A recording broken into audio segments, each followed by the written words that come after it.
Hello, in today's video tutorial we would like to show how to tell if somebody has blocked you in Telegram.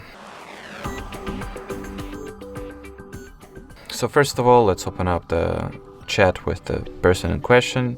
Here, as you can see, right now I'm not blocked, even though the privacy settings of this user, they do not show when the user has been online the last time and does not show the avatar, the pictures of this user. So let's say I'll go ahead and block this account. So I've just blocked it. As you can see, before being blocked it showed the last seen recently.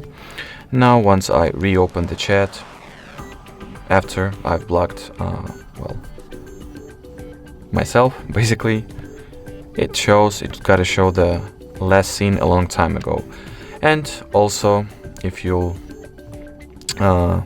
the person had their avatar picture visible to you but now it is not, it can also be a sign for the fact that you have been blocked. But it is not consistent, and the user does not necessarily have not necessarily blocked you. The person could simply restrict the access to its avatar picture, but the only way to tell for sure is once the last online shows that the user has been seen a long time ago, just like so. Alrighty, so that was it for this video. Thank you so much for watching, and bye bye.